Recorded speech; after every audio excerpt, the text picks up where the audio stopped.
Today's topic is on the heart, blood vessels, and blood. The target reads that you can explain the basic structure, that is the parts of it, and the function, what it does and how it behaves, of the heart, the blood vessels, and blood. The heart is a pump. Okay, it is a muscle. It contracts, and its job is to move blood. It receives blood and it pumps blood out. It receives blood and it pumps blood out. Okay, there are chambers of the heart, and if we're talking atrium is a receiving chamber. That was blood comes into the heart into an atrium. Okay, there's one and there's the other one. Those are the entryways to the heart. Okay, and they are responsible for moving blood down into the ventricles, which are these big chambers down here, and the ventricle's job is to pump blood out of the heart. One side of our heart pumps blood to the lungs, the other side pumps blood to the rest of the body. Okay, so atria, the two receiving chambers, ventricles are the actual pumping chambers. So your big major thump of your heartbeat is from a ventricle. Okay, there are valves that separate all these chambers, and the valves prevent backflow of blood. So they open when blood goes through them, and then they close when another chamber pumps, so the blood doesn't, for example, go back into the atrium. This valve closes and pushes blood this way, so blood doesn't come back up into the atrium. All right, so that's just a basic structure of a heart. Different animals have different numbers of chambers. Okay, fish have 2 chambers. Okay, there's a atrium over here and a ventricle here. Amphibian and reptiles have 3 chambers, 2 atria and 1 ventricle. You get 2 atria and 1 ventricle. And this ventricle is partly divided, okay, but the blood still mixes in these two, and it's not as efficient. And then the heart of a mammal, which is humans are mammals, has 4 chambers, an atria on this side, a ventricle on this side, and an atria and a ventricle on this side, divided completely by this wall of muscle tissue right here. So that one side of the blood, or one side of the heart, pumps blood to the lungs, and the other side pumps blood to the rest of the body, and those 2 sides do not mix. Okay, and here's a better animation of what I was talking about. So see the blood entering the right atrium, gets pumped down into the ventricle, and then up here as this valve closes and doesn't allow these little blood cells to come back up in. Same thing from atria to ventricle, through a valve and up the aorta. Okay, the heartbeat is controlled by your brain, so that means there is a nerve that is going to your heart and stimulating that muscle to contract. The atria contract first, the ventricles contract second, and this little node here, that is a nerve fiber coming in and triggers this. What this does is make the atria contract, and then it sends a little impulse to this one, which makes the ventricles contract. Okay, so it's like the pacemaker of your heart, okay, that keeps it on rhythm, beating, 70 times a minute, forever. Okay, they have artificial pacemakers, and they put a lead, there's a little battery in there, and they run cables into your heart and hook them up to your heart, and it does the exact same thing. Looks kind of funky when it's under the skin like that, right over here with this dude, but they can implant it under there and stimulate the heart that way.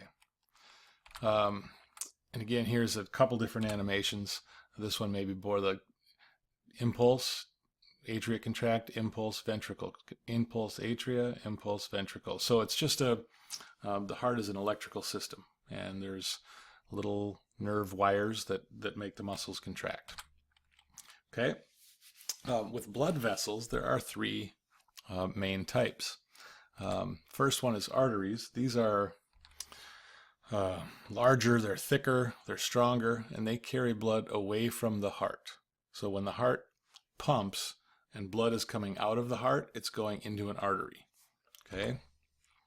Usually this is blood that has oxygen in it. Not always, but usually it's oxygenated blood. Some images here.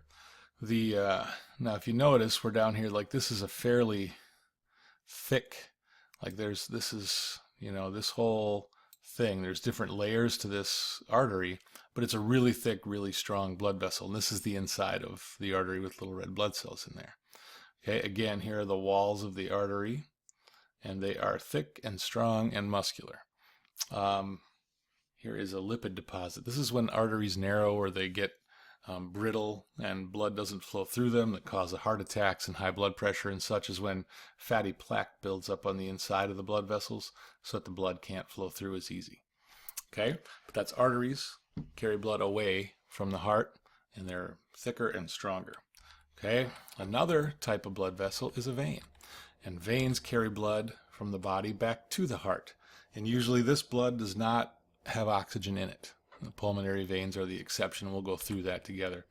So veins are thinner, they're not as strong, and they have valves in them. And it's your job, maybe here, I'll ask you this question when you get back to class, is that why do veins need valves and arteries do not need valves? We know that valves prevent backflow of blood, but why do veins need them and not arteries? Okay, here's a cross section like you're looking into the vein. Again, you can see that the walls here, it's thinner. There's not nearly as much muscle and strength there. And then here's a section where they have the little valves, and so blood will flow up in this direction and not be able to flow back down because the valves are there. Varicose veins are when those valves are weak or stretched out and the blood comes back down and starts to pool, and it kind of stretches out those veins and enlarges them a little bit. Okay, so that's veins. Not quite as solid. They have valves in them and they bring blood back to the heart. The third type is a capillary. Those are little tiny little blood vessels, and they are where gas exchange occurs.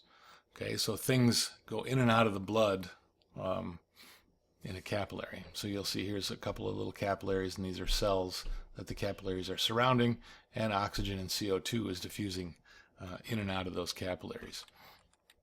Okay, again, here is little red blood cells, and oxygen would be leaving to the body cells, and then the body cells generate carbon dioxide and they get absorbed by the capillary and taken back to the heart.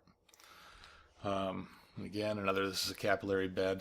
Tiny little blood vessels surrounding every cell in your body has access to a capillary. Okay, here's a actual cross-section image of a artery and a vein. Here's an artery. This is the inside of the artery.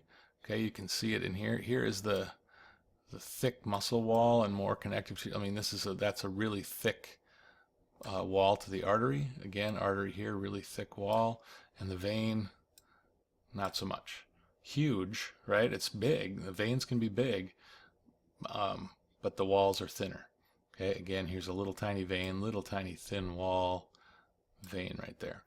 Okay, this image, again, thick artery, thinner vein, and even thinner capillary. And again, these are cross sections, like you're looking down like through the end of a straw. Okay, here is how they kind of connect, and there's a better image. Sometimes you'll see the word arteriole and venule, like these two terms. All an arteriole is a smaller artery, and all a venule is a smaller vein. So from a vein to a little venule to a capillary. Artery, arteriole, capillary. And so basically then, if this little yellow dot that's cruising through here is a blood cell, it's coming into this capillary bed, and it would be dropping off oxygen here to any number of cells, picking up carbon dioxide, going back into a vein and back to the heart. So coming from the heart into a capillary bed, dropping off oxygen, picking up CO2, and then going back to the heart, and just over and over and over. Jugular veins. Pretty funny. Get it? Jugular vein. Okay. Now, for blood has a function. There is a liquid component of the blood, which is called plasma, that contains the nutrients and the hormones and wastes and cholesterol and all kinds of stuff that's dissolved in the plasma. And that is the fluid that literally is getting pumped around your body. Floating in the plasma are the different cell components. So red blood cells, they're called erythrocytes. Erythro means red, cyto means cell, and they carry oxygen with hemoglobin. Now, each red blood cell has 280 million hemoglobin molecules. And little red blood cells are this shape right here. And like here's a hemoglobin molecule. Each hemoglobin molecule can carry 4 oxygens. And there's 280 million hemoglobins per red blood cell. And we have 25 trillion red blood cells. Okay, so wait a second. Now we get 25 trillion red blood cells, and in each of those red blood cells, there's 280 million molecules of hemoglobin, which each carry 4 oxygen molecules. If we did the math there, that would be a lot. I mean, 25 trillion red blood cells, that's 1/4 of all your cells total. So there's a ton of red blood cells. They're tiny, but they have a super important job of carrying oxygen around and delivering it to all your cells of your body.